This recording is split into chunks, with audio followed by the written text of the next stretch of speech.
some of them, though, such as the drunken, fist-pumping train wreck that is Jersey Shore.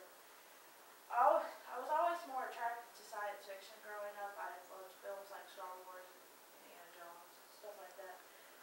More fantasy, basically. My uncle loved the real world, which is disgusting. I've always noticed a difference in the attitudes and the behavior amongst people who like the two different genres.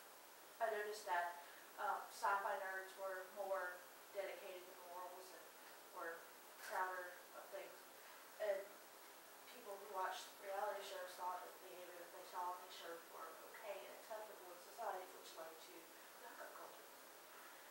Apparently, I'm not the only one that feels this way, because upon my research for doing this speech, I found thousands of articles basically saying the same thing.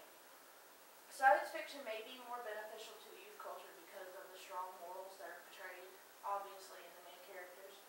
The imagination that you just get from watching all of this, and it helps develop the child's imagination, just with the tales of the distant worlds, the different planets, and the aliens, and all that. The overall characters being idolized is a big one for me. Most, unfortunately, would rather watch reality shows because it makes them feel more grown up. In these shows, morals are replaced by binge drinking and heavy cursing, and the imagination is non-existent. Main people in these shows are not ones that I would want my daughter to idolize at all, such as Snooki. Oh, like her. I'm going to compare morality, imagination, and quality of the idols between the genres with my favorite show, Doctor Who, and my least favorite show, Jersey Shore. I chose these two because they are basically the best in their genres. As far as morality goes, I prefer science fiction. Morals are a big deal to me in the world, especially people like for their children to wait till they're married and all that kind of stuff. And I just believe that science fiction takes sex out of everything and brings in wholesome goodness all around.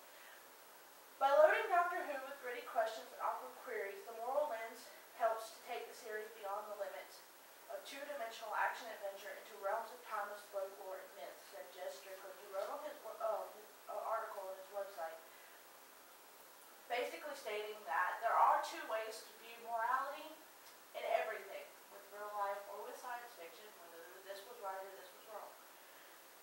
A specific example from Doctor Who, the Doctor and Rose found themselves on a spaceship that it was inhabited by people and an alien race called the Ood.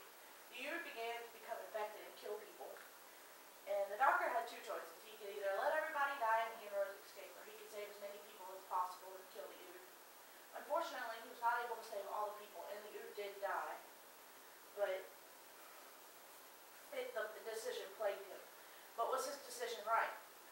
They were all living creatures. Was it right to let them die, even though they were killing humans?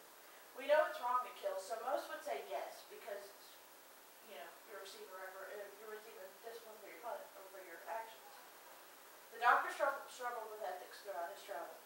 When topics can be too touchy to handle directly, science fiction lets you move them to an alien world and shake that baggage free, said Mike Rutherford.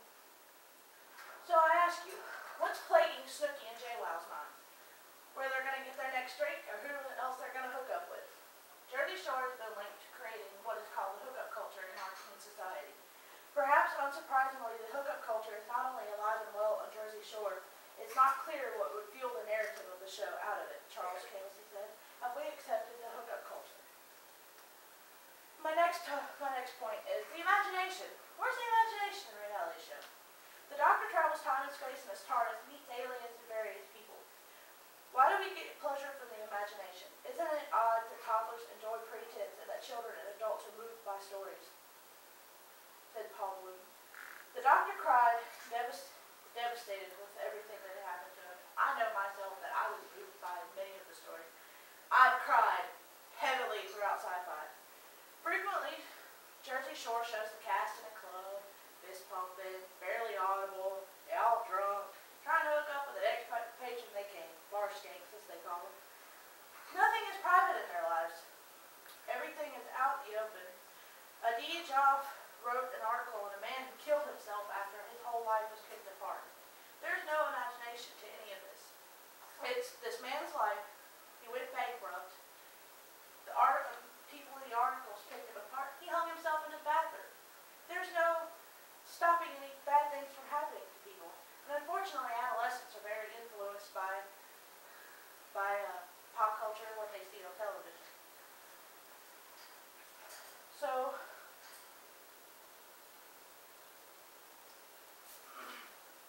okay, my next point is the idols in the shows. Would you rather your children watching someone with strong morals that has struggled with ethics and tries to save people, or would you rather let your children watch somebody in a bar getting all sorts of communicable disease? They can't wash off the soap. I believe that a parent should have control over what their children watch. The doctor portrays positive attitude in light of a struggle, and all you get with Jersey Shore is a bunch of cussing because this chick picked up with that chick's boyfriend. I mean, really, come on. So, I fear for today's culture, to wrap this up, because these children are influenced by everything that they see on television. So why not, instead of putting your kids out there for them to do all this by themselves, why don't you force them to watch something that's more thought-provoking and makes them think about morality, makes them think about what they're doing